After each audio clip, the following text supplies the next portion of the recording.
Hello students, हम सम्मिश्र संख्या स्टार्ट कर चुके हैं। हमने काफी सम्मिश्र संख्याओं में अच्छी अच्छी चीजें पढ़ ली हैं। अब हम उसे आगे बढ़ना चाहते हैं। पहले मैं थोड़ा सा आपको रिवीजन करा देता हूं। मैंने आपको क्या क्या बताया था। मैंने आपको बताया था कि हमने 10th में क्या पढ़ा, अब हम 11th में क्या पढ़ने वाले हैं। उसके बाद में हमने बात की थी सम्मिश्र संख्याओं की कि सम्मिश्र संख्या क्या है, सम्मिश्र संख्याओं में हमें क्या क्या पढ़ना है। उसके बाद हमने बात की थी कि हमारे पास आई एक सम्मिश्र संख्या में डिनोट होता है आयोटा। उस आयोटा के घात के बारे में बात की थी, जहां घात क्या आ रही थी, आयोटा की पावर 1, आयोटा की पावर 2, आयोटा की पावर 3, आयोटा की पावर 4। इस तरीके से हमने उस चीज को समझ लिया है। आइए अब हम आगे बात करते हैं कि हमें क्या पढ़ना है, किस तरीके से पढ़ना है। तो हेडिंग डालिए सम्मिश्र संख्याएं। क्या है? अध्याय 5 है हमारे लिए। कितना है? अध्याय 5 है, ठीक है। और हेडिंग डालिएगा सम्मिश्र संख्या एवं द्विघातीय समीकरण एवं द्विघातीय समीकरण। तो इसमें हेडिंग डालें। सबसे पहले आज जो हमें पढ़ना है सम्मिश्र संख्याओं का योग। मान लीजिए कि आपके पास कोई Z1 है, ठीक है। Z1 है यानी एक सम्मिश्र संख्या Z1 है जिसका A1 प्लस आयोटा B1 है, और हमारे पास एक Z2 है जो हमारे पास लिखी गई है A2 प्लस आयोटा B2, और मुझे Z1 प्लस Z2 निकालने के लिए कहा गया है, यानी मुझे सम्मिश्र संख्याओं का योग निकालने के लिए कहा गया है। तो देखिए इनमें क्या चीज है इंपॉर्टेंट, किस तरीके से हम निकाल सकते हैं। आप एक चीज नोटिस कीजिएगा, सम्मिश्र संख्याओं में वास्तविक भाग में वास्तविक भाग जोड़ा जाता है और काल्पनिक भाग में काल्पनिक भाग जोड़ा जाता है। जैसे आपने Z1 की वैल्यू पुट कर दी, आपको एक नया Z मिल रहा है कैपिटल, ठीक है। कैपिटल Z मिल रहा है यहाँ पे A1 plus iota B1 plus A2 plus iota B2। आपने Z1 की वैल्यू पुट कर दी और Z2 की वैल्यू पुट कर दी, ठीक है। अब आपको कैपिटल Z बराबर जो मिलेगा, आपको क्या करना होगा, रियल भाग में यानी जो रियल पार्ट है उसमें रियल पार्ट जोड़ना होगा। वास्तविक भाग में वास्तविक भाग को जोड़ा जाता है और काल्पनिक भाग में काल्पनिक भाग को जोड़ा जाता है। वास्तविक भाग कौन है यहाँ पे? A1, और यहाँ पे वास्तविक भाग कौन है? A2। तो आपने वास्तविक भाग में वास्तविक भाग को जोड़ दिया। अब आपको क्या करना है? अब आपको काल्पनिक भाग में काल्पनिक भाग को जोड़ना है, यानी B1 प्लस B2 करना है। आपको क्या करना है? काल्पनिक भाग को काल्पनिक भाग में जोड़ना है, वास्तविक भाग को वास्तविक भाग में जोड़ना है। इस रिजल्ट से मुझे एक चीज प्राप्त होती है, लिखिएगा, दो सम्मिश्र संख्याओं का योग भी सम्मिश्र संख्या प्राप्त होती है। हमें क्या प्राप्त हुआ? दो सम्मिश्र संख्याओं का योग भी सम्मिश्र संख्या प्राप्त होती है। अब इसमें एक चीज हेडिंग डालिए, सम्मिश्र संख्याओं के योग निम्नलिखित प्रगुणों को संतुष्ट करते हैं। सम्मिश्र संख्याओं के योग निम्नलिखित प्रगुणों को संतुष्ट करते हैं। निम्नलिखित प्रगुणों को संतुष्ट करते हैं। सबसे पहले लिखिए सौरक नियम। इसके अंदर डालिएगा सौरक नियम। इसमें लिखिए दो सम्मिश्र संख्याओं का योगफल सदैव सम्मिश्र होता है। सदैव एक सम्मिश्र संख्या होता है, अर्थात यदि Z1 व Z2 सम्मिश्र संख्या है तो Z1 प्लस Z2 भी एक सम्मिश्र संख्या होगी। अर्थात में क्या लिखेंगे यदि Z1 और Z2 एक सम्मिश्र संख्या है तो Z1 प्लस Z2 भी एक सम्मिश्र संख्या होगी। सेकंड नियम रहेगा क्रम विनिमय नियम।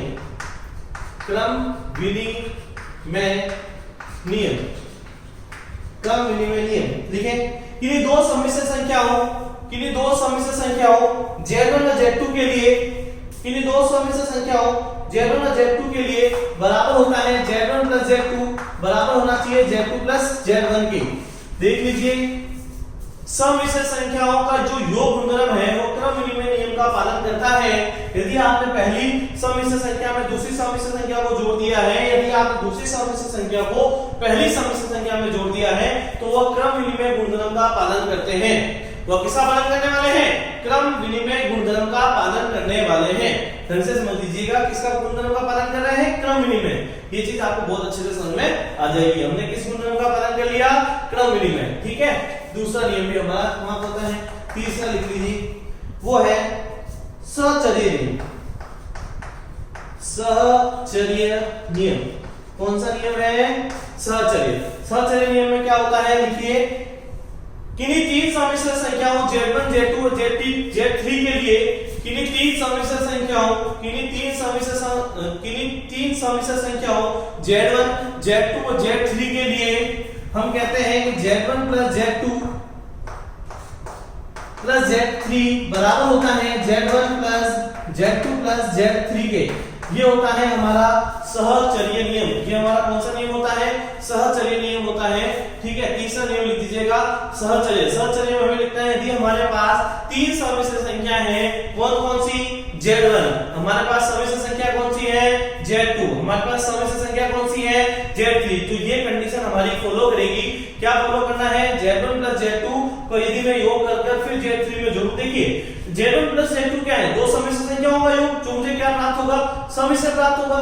फिर मैं Z3 में जोड़ूंगा तो फिर मुझे क्या प्राप्त होगा? एक समिश्र संख्या प्राप्त होगा। अगर मैं यहां बात करूं Z2 प्लस Z3 की, तो फिर मुझे क्या ज्ञात होना है? मुझे दो समिश्र संख्याओं का योग प्राप्त होना है। दो समिश्र संख्याओं का योग प्राप्त होने से क्या होगा? देखिए, ये दो समिश्र संख्या है, ये भी क्या है? एक समिश्र संख्या। तो दोनों ही एक समिश्र संख्या हमें प्राप्त हो जाती है। तो इस तरीके से हम इन्हें अच्छे से ज्ञात कर सकते हैं। अगला नियम देखिए, चौथा नियम,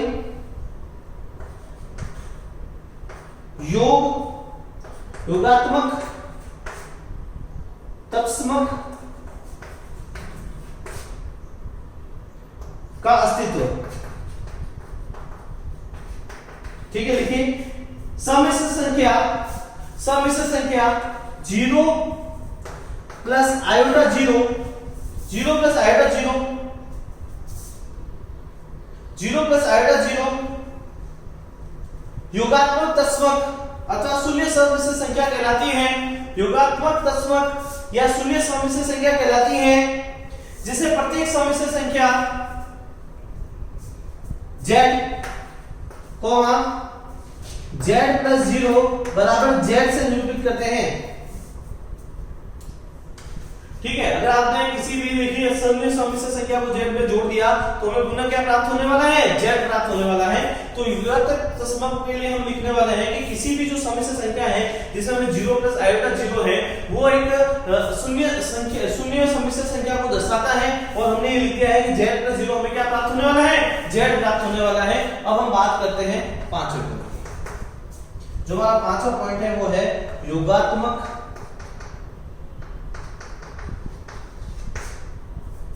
प्रतिलोम का अस्तित्व। प्रतिलोम का अस्तित्व लिखिए, प्रत्येक समिश्र संख्या Z बराबर a plus iota b, Z बराबर a प्लस आयोटा b, प्रत्येक समिश्र संख्या Z बराबर a प्लस आयोटा b के लिए हमें समिश्र संख्या a के समिश्र संख्या minus a plus iota minus b प्राप्त होती है, जबकि योगात्मक प्रतिलोम अथवा Z का ऋण कहलाता है। जबकि योगात्मक प्रतिलोम Z का ऋण कहलाता है। हम प्रेक्षित करते हैं कि Z plus minus of Z equal to 0, Z plus minus of Z equal to 0। इतना लिख लीजिए। अब देखिए आगे, अब हम अगली हेडिंग डालते हैं। अब हम अगली हेडिंग डालने वाले हैं दो समिश्र संख्याओं का अंतर। क्या डालना है? दो सम्मिश्र संख्याओं का अंतर। देखिए अगर मैंने कहा कि मेरे पास कोई एक संख्या दे रखी है Z1 जिसको मैंने लिखा है A1 प्लस आयोटा B1, कोई भी एक सम्मिश्र संख्या मुझे दी गई है जिसे मैंने Z1 से निरूपित किया है और वो संख्या मेरे को इस प्रकार दे रखी है A1 प्लस आयोटा B1 जिसका वास्तविक भाग A1 और जिसका काल्पनिक भाग B1 है। ठीक है, एक दूसरी सम्मिश्र संख्या और दी गई है जो सम्मिश्र संख्या के लिए रहेगी A2 प्लस आयोटा B2, इसका जो वास्तविक भाग है वो A2 है और जो काल्पनिक भाग है ठीक है वो B2 है। और मुझे कहा गया है कि Z1 माइनस Z2 निकाल के बताइए और ये हमें कैपिटल Z प्राप्त होने वाला है। ये हमें क्या प्राप्त होने वाला है? कैपिटल Z प्राप्त होने वाला है। तो मैंने क्या किया, Z1 की वैल्यू पुट कर दी। तो मैंने जैसे Z1 की वैल्यू पुट की तो मुझे मिला A1 plus iota B1 minus मुझे Z2 की जो वैल्यू मिलने वाली है वो मिलने वाली है A2 प्लस आयोटा B2। देखिए Z बराबर मुझे क्या मिलने वाला है A1 प्लस आयोटा B1 और Z2 की जो वैल्यू मिलने वाली है वो A2 प्लस आयोटा B2 मिलने वाली है। अब मैंने क्या किया है A1 प्लस आयोटा B1 इस ब्रैकेट को खोल दिया तो ये माइनस का A2 माइनस का ही B2 मिलेगा।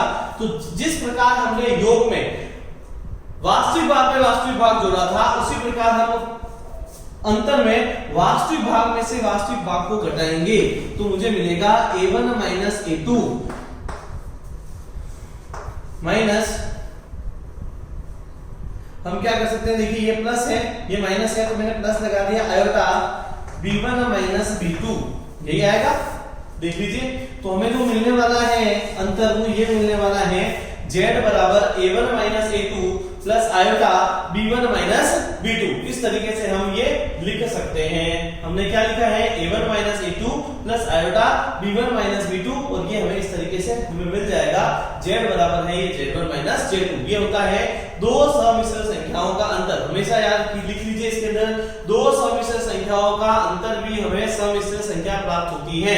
लिख लीजिए दो सम्मिश्र संख्याओं का अंतर भी हमें सम्मिश्र संख्या प्राप्त होती है। उसके आगे लिखिए सम्मिश्र संख्याओं के गुणन की प्रक्रिया में सम्मिश्र संख्याओं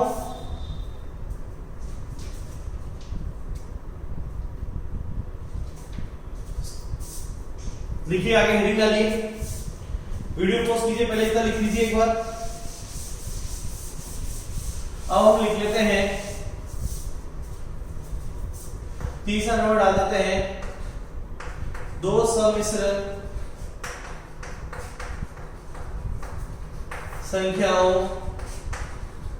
का गुणन। देखिए अब हमें करना है दो सम्मिश्र संख्याओं के गुणन के बारे में बात करनी है। यदि मैं दो सम्मिश्र संख्याओं के गुणन के बारे में बात करना चाहता हूं तो सबसे पहले मैंने Z1 लिखा है। Z1 की जो वैल्यू होती है वो A1 प्लस आयोटा B1 होनी चाहिए। इसी प्रकार एक Z2 आना चाहिए, इसे A2 प्लस आयोटा B2 होना चाहिए और मुझे कैपिटल Z निकालना है जो वैल्यू Z1 into Z2 के बराबर होना चाहिए। यदि ये है तो मैंने इसको लिख दिया A1 प्लस आयोटा B1 और ये आएगा A2 प्लस आयोटा B2। यदि मैं इसको मल्टीप्लाई करता हूं तो मुझे मिलता है A1 A2 plus iota A1 B2 plus iota B1 A2 plus iota square B1 B2। ये कैपिटल Z है, ये भी कैपिटल Z है। कैपिटल Z में आ जाएगा A1 A2। मुझे पता है आयोटा स्क्वायर की वैल्यू कितनी होती है -1। आयोटा स्क्वायर की वैल्यू कितनी होती है -1। तो यहां लिख दूंगा माइनस B1 B2 मिलने वाला है और यहां मिलने वाला है प्लस आयोटा कॉमन लेने पर A1 B2 plus B1 A2। ये हमें गुणन मिलने वाला है। तो याद रखिए दो सम्मिश्र संख्याओं का गुणनफल भी क्या होता है, सम्मिश्र संख्या होता है। दो सम्मिश्र संख्याओं का गुणनफल भी हमें क्या मिलने वाला है, सम्मिश्र संख्या मिलने वाला है। अब इसमें हेडिंग डालिए सम्मिश्र संख्याओं के गुणन की प्रक्रिया में निम्नलिखित प्रगुण होते हैं। पहला नियम लिखिए संवृत नियम। पहला लिखिए इसके अंदर दो सम्मिश्र संख्याओं का गुणनफल एक सम्मिश्र संख्या प्राप्त होती है। दो सम्मिश्र संख्याओं का गुणनफल सम्मिश्र संख्या प्राप्त होती है। दूसरा नियम लिखिए क्रम विनिमय नियम। क्रम विनिमय नियम में लिखिए यदि दो सम्मिश्र संख्याएं Z1 और Z2 हैं, यदि दो समिश्र संख्याएं Z1 और Z2 है तो वह क्रम विनिमय नियम का पालन करती है, यानी Z1 को यदि आपने Z2 से मल्टीप्लाई कर दिया और आपने Z2 को Z1 से मल्टीप्लाई कर दिया तो दोनों समान परिणाम आपको प्राप्त करवाएगी। आगे चलिए क्वेश्चन नंबर 3 पे, यह है सहचर्य नियम।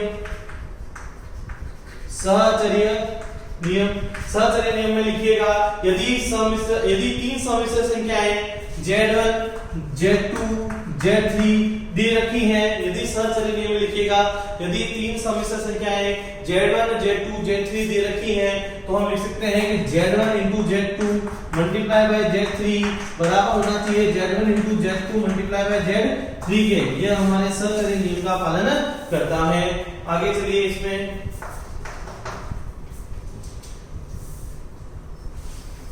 गुणात्मक तस्मक अवयव का अस्तित्व। समिश्र संख्या 1 प्लस आयोटा 0, समिश्र संख्या 1 प्लस आयोटा 0 गुणात्मक तस्मक या एकल समिश्र संख्या कहलाती है। गुणात्मक तस्मक या एकल समिश्र संख्या कहलाती है, एकल समिश्र संख्या कहलाती है। इसे प्रत्येक समिश्र संख्या Z के लिए Z into 1 Z होता है। इसे प्रत्येक समिश्र संख्या Z1 के लिए Z into 1 Z होता है। आगे हेडिंग डालिए 5वें नंबर पर, गुणात्मक प्रतिलोम का अस्तित्व। लिखेंगे प्रत्येक शून्येतर समिश्र संख्या Z बराबर, प्रत्येक शून्येतर समिश्र संख्या Z बराबर a प्लस आयोटा b के लिए हमें समिश्र संख्या a upon a square plus b square plus iota minus b a square plus b square प्राप्त होती है। इसे Z की गुणात्मक प्रतिलोम कहलाती है, जिसमें Z into 1 upon Z equal to 1 को प्रदर्शित करता है, Z into 1 upon Z equal to 1 को प्रदर्शित करता है। इस तरीके से हमें ये तीन नियम अभी तक हमने पढ़े हैं। दो समिश्र संख्याओं का योग, दो समिश्र संख्याओं का अंतर और दो समिश्र संख्याओं का गुणन। तो ये हमें अच्छे से समझना है, अच्छे से पढ़ना है। देखिए आपको उसको समय देना होगा, आप समय देंगे आपको समझ में आने लग जाएगा, आप समय नहीं देंगे तो आपको ये चीजें समझ में नहीं आएगी। अभी तक आपकी थ्योरी चल रही है 5वें चैप्टर की, जब क्वेश्चन आएंगे तो आपको अच्छे से समझ में आना स्टार्ट हो जाएंगे। एक ही चीज कहूंगा, पढ़ते रहिए, आगे बढ़ते रहिए। धन्यवाद।